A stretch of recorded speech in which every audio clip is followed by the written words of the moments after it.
Este pasado 6 de enero, el gobierno de los Estados Unidos o la nación de los Estados Unidos vivió un momento que nunca habríamos pensado posible. Incluso un expresidente, George W. Bush, dijo que estas eran cosas que uno esperaría en una república bananera, pero no en lo que ha sido a lo largo de mucho tiempo la república democrática más establecida en todo el mundo, la que fue finalmente el faro que nos enseñó la democracia al resto de los países del mundo.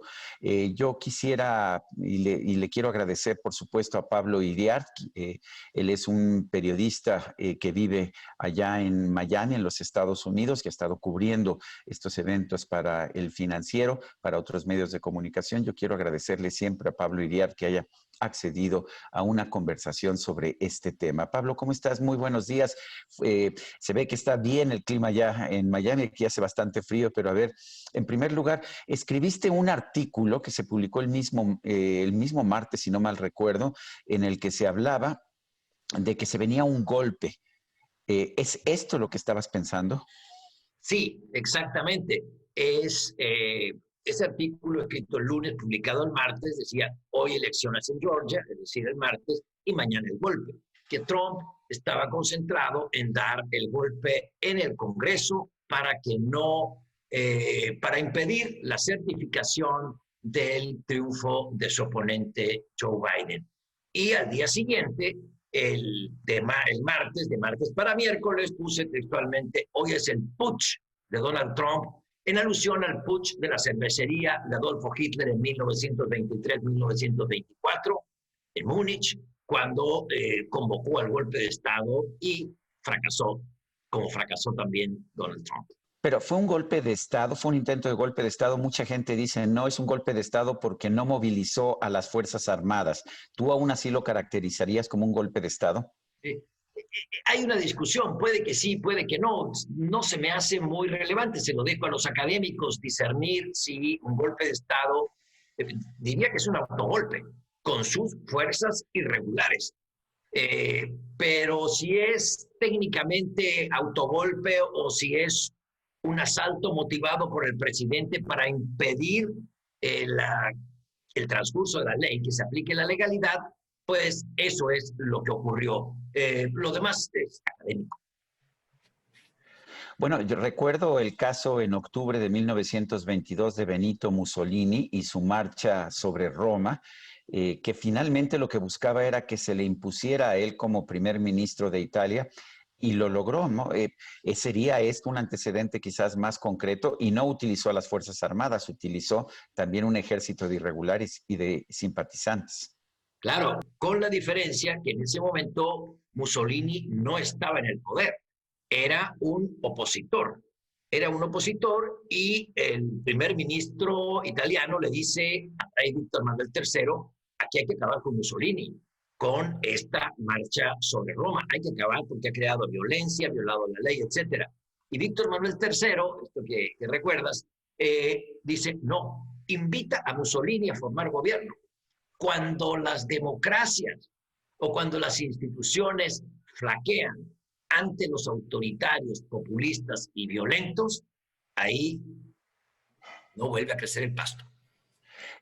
Pablo, cuéntanos cómo viste la reacción de pues, los distintos personajes como Mike Pence, como Mitch McConnell, pues el jefe de los republicanos allá en el Congreso. ¿Cómo viste las reacciones?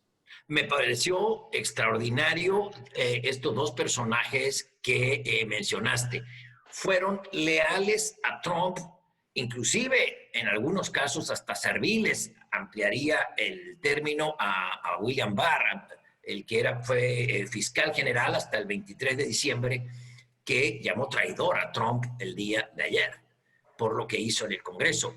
Y Mitch McConnell, el líder de los senadores republicanos, de la todavía mayoría de senadores republicanos, dice, me la jugué con Trump en todo, pero hay un límite. Esto es un capricho del presidente y estoy con la República. Dice, no hay motivo para anular votos porque le haría un daño enorme a Estados Unidos. Y Pence, un papel ejemplar. Trump lo instó personalmente y públicamente a que anulara los 75 votos electorales en 4 o 5 estados impugnados.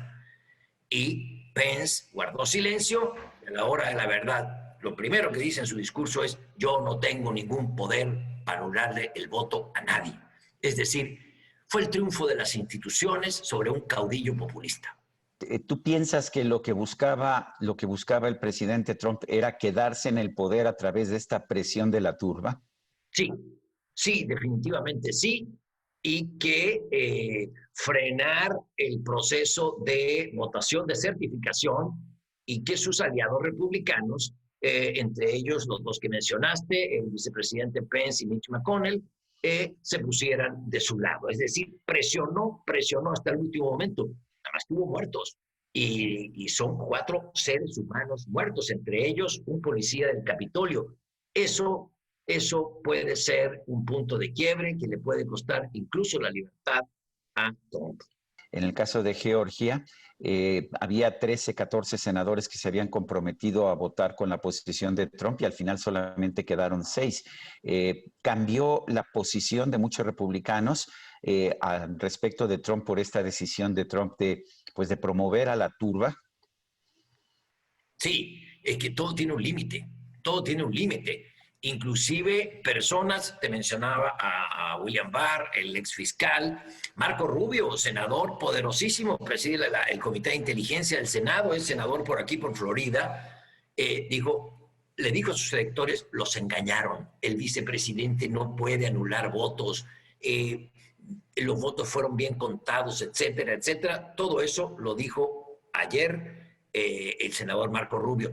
Hay una enorme división en los republicanos entre los radicales, los ultrarradicales, que es el trumpismo, y los que son grandes políticos, son gente de conservadora, de derecha, pero creen en la república, en su sistema, y hasta ahí no permiten que se rompa el sistema democrático, como hicieron estos legisladores georgianos.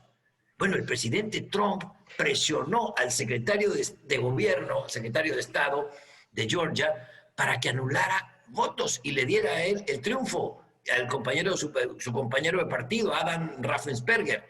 Y, bueno, le dijeron: no, aquí hay un límite, presidente. Ojalá que en todos los países tuviéramos esos parlamentarios que a su líder le dicen: no, hay un límite. El presidente de la República, Andrés Manuel López Obrador, dijo que México no tenía por qué meterse en estos temas y después lo que lamentó fue que Donald Trump hubiera sido censurado por Facebook, Twitter y otras redes sociales. ¿Qué opinas? Bueno, lo primero, se me hace eso sí, un sofisma, porque cuando ha habido intentos de levantamientos populares o supuestos intentos de golpe en Venezuela o en Bolivia, de inmediato sale el gobierno mexicano a condenar. Y aquí se puso del lado de Trump. El que calla otorga. No nos metemos. Es decir, ¿cómo no nos metemos? Hay muertos. Es una opinión. Es una opinión. Estamos con las instituciones democráticas que encarna el Congreso y encarna los estados. Y lo otro, el otro punto que De la mencionaba, censura de las redes sociales, sí. pero, por favor, es al presidente. Lo que hace Zuckerberg es: el presidente, a través de mi red, puede hacer un daño enorme a la democracia. Señor, usted no tiene acceso a esto durante este periodo. Me parece excelente lo que hizo Mark Zuckerberg. ¿Cómo ves que esto coloca al presidente de México en su relación con el presidente electo Joe Biden? Es una situación muy delicada, muy mal, obviamente. Va a el gobierno de México, bueno, México está siendo visto con lupa por el equipo de Biden, pero no olvidemos que es un político profesional.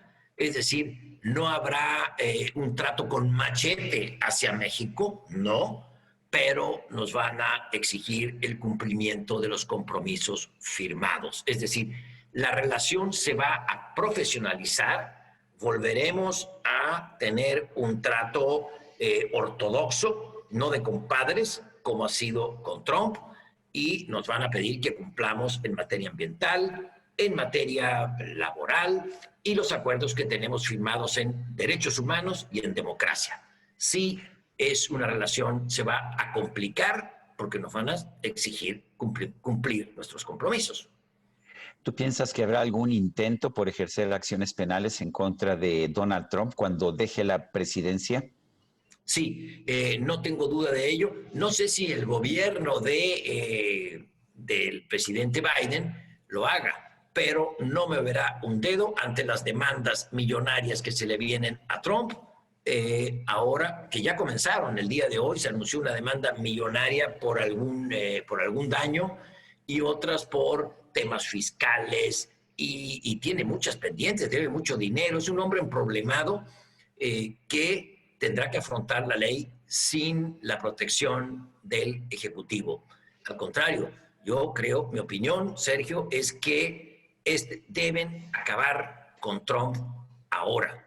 Este es el momento de aquí a los siguientes meses, porque de lo contrario, estos personajes, cuando los perdonas, como el caso de Hitler en Múnich en 1923 o 24, Hugo Chávez fue perdonado también y sacado de la cárcel después de protagonizar un golpe de Estado.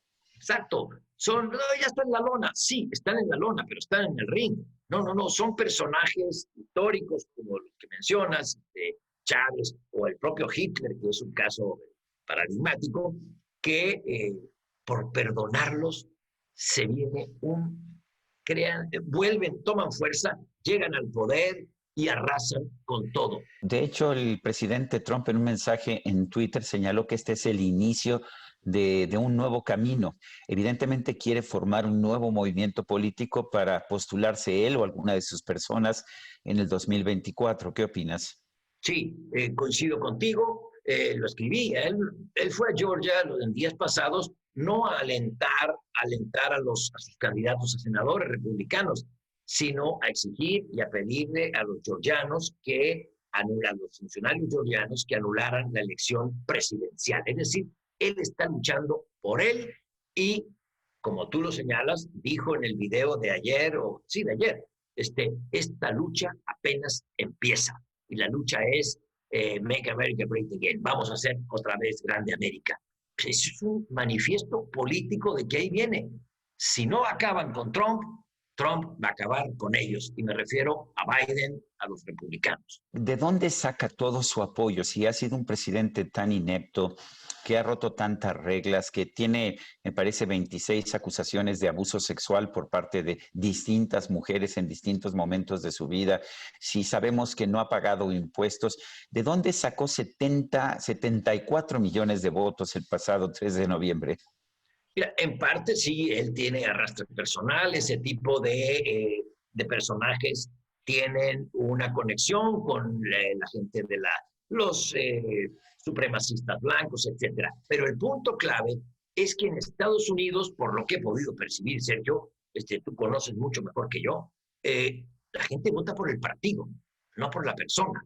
Es decir, he conversado con muchos republicanos y republicanas que me dicen, no, Trump, me decía yo a Trump, le apago la televisión, pero voy a votar por él, soy republicano. O sea, es el partido. Aquí se vota por el partido. Ser republicano implica una serie de compromisos en contra de la interrupción del embarazo, etcétera, etcétera, y en contra del comunismo. Entonces, eso es el Partido Republicano y la gente vota republicano, aunque el señor no lo quieran, lo desprecien. Hay una gran diferencia con México. En México se vota un poco más por la persona y en Estados Unidos se vota un poco más por el partido. ¿Prevés una nueva era cuando Joe Biden asuma la presidencia el 20 de enero? Sí, es una nueva era, muy difícil, porque recibe un país dividido, con una mortalidad enorme por un coronavirus absolutamente fuera de control, tiene que rehacer instituciones de salud y eso cuenta en favor del presidente López Obrador. Va a tener muy poco tiempo para ocuparse de México. y tiene que rehacer las alianzas internacionales. Bueno, pues Pablo Iriart, yo quiero agradecerte mucho esta conversación. Te mando un abrazo y pues estaremos al pendiente porque finalmente lo que pasa en Estados Unidos nos afecta de una manera muy importante a quienes residimos en México. Un fuerte abrazo, Pablo. Gracias, igualmente, Sergio. Muchas gracias. Bueno, y usted, amigo, que hace posible este programa, se lo agradezco también. Quédese con nosotros, pero no se le olvide. Nos vemos la próxima.